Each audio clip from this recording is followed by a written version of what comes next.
Hi, and welcome to Three Questions with. Today, my guest is Andrew Stillman from Life in Another World. Hey, Andrew, Hello. welcome to the show. Hi, how are you? Living the dream, brother. So let's talk a little bit about the trip and the lessons you learned on it. Okay. Well, as I was saying last time, my friend and I were just trying to go around America and trying to show off positive things. And I think one of the things that we really did learn the most was about diversity. Just because, Josh being from New Zealand, it was very small country. Um, didn't even know what a freeway was.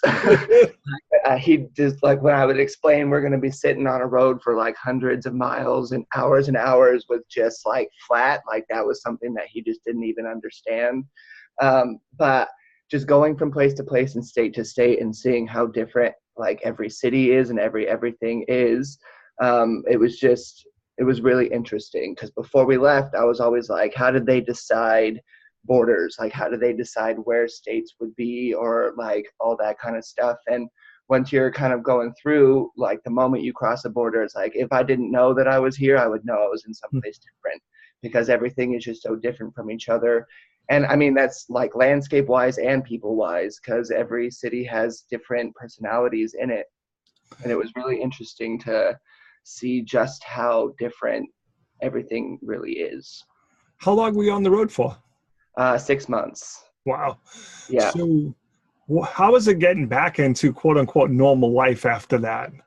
To be honest, it's difficult because it was something that I experienced and learned a lot when I came back from my year in New Zealand. Like the post-trip depression that kind of comes with it, because we hear all these things about freedom and doing what you want to do and following your heart and everything. And especially on this last trip, because I was driving, in New Zealand, I was on a bus, but in America, I drove the whole way, 24,000 miles added to my car.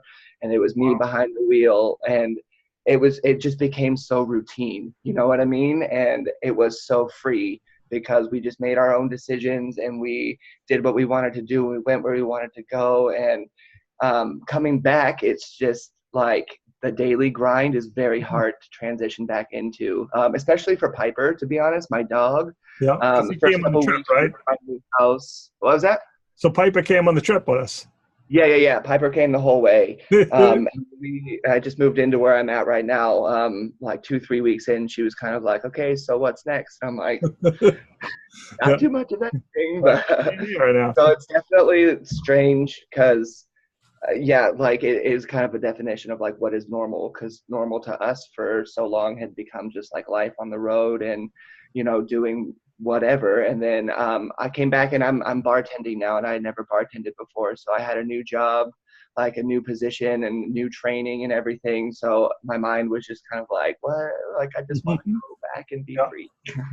So tell us more about how you documented the trip, because that was kind of what was behind it. You wanted to kind of document what it was like to travel. Yeah. So Josh was really big into vlogging. He knew a lot more about all of that than me because I was the writer and I had the blog and everything. So he had just researched the best cameras, and we invested some money and bought a really good high quality camera that films in 1080p HD. And I have a sunroof. So he would just put the camera up and take a lot of really awesome shots on the road. We're walking around. He studied film, so he had all the ideas in his head, and he would just take random shots of everything. And I'd be like, "What are you doing?" And then he put it all together into this segment. But he was the man behind the camera. I was just the man behind the wheel. But yeah, he just anything that he thought looked cool. And he brought over a DSLR camera as well. So we had some pretty high tech cameras with us. So that I think really helped us get, some of the really cool shots that we did. So how can people learn more? How can they see more about the trip? Well, that's all on YouTube. So that'll be on, it's 2 Minute a Dog is the YouTube channel, but it's also linked on my lifeinanotherworld.com, like right on the front Yeah. page. There's the whole thing for the vlog, because sometimes when you type it in on YouTube, it doesn't come up. But Sure. yeah, Life in Another World definitely has all the information and all the everything. We're a little behind because getting back into real life has been Yeah. like a little difficult, Sure. but Awesome. Andrew, really appreciate you taking a couple minutes to come on the show. oh, no worries. Thank you so much. So you just watched 3 Questions with Andrew Stillman. To learn more about the New England B2B Networking Group, visit our website at newenglandb2bnetworking.com.